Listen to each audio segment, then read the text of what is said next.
Hello friend, ওখান আমি সকাল সকাল বাড়ি গেছি। আমি কাজে যাবো, অক্ষণ বাড়ি গেলাম তাই গেলাম একটু ভিডিও করার রাস্তাতে, তাই বললাম হ্যাঁ বাড়ি তো আয় বললাম। দাদি এন কেউ আইসে না, আর দুইজন আইব, যার কাজটা করি আমি। না এদিকে সকালে এসেছি, এটা কালকে লাগাই গেছিলাম, এটা পুরাটা আমি আর তাই মিল্লা দুজনে মিল্লা লাগাইছিলাম। আজকে বাড়িটা লাগামু, তাই অন্য আইসে না, ওই তো এন্দা ঠাকুর করবো একটা, আর এন্দা একটা খাওয়ান টনের লেগে। এটা কালকে কমপ্লিট হয়ে গেছে, আমরা বাইরেটা কমপ্লিট করলে আমরা মোটামুটি কাজ শেষ হয়ে যাবো। আর ওই ফাঁক জায়গাটার ভিতরে তোমার একটা কালো ব্ল্যাক কালারের একটা টাইস হইব, ওই তাই না আয়া বছর দেরি কইরা, আবার আমি বল দেরি কইরাই, মানে আর ভালো লাগতেছে না।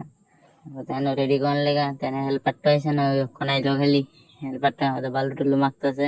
আর দেখ লাগানি হয়ে গেল গা, তাই না কাটতে দিল, আমি লাগাই দিলাম। আমাদের ওই তাই না কুদ্র শর্ট পড়ছে বালু, এটা কুদ্র মাখতেছে। এবার ভালো খাই পড়ছি, আমাদের কাটাকাটি আনা করছিল বইরা গেছে, আবার পরিষ্কার করতে হইব। এই রুমটা ডাইনিং রুম না কিনুম তোর মানাইব, মানে আই পড়ছি গ্যানেট কাটতাম আরেকবার, এটা কাটতে আসলে আমরা আজকে ছুটি, এটা কাটতে ওইটা জমগা বাড়িতে। এই যে তেন ডাক লইতেছে, আমি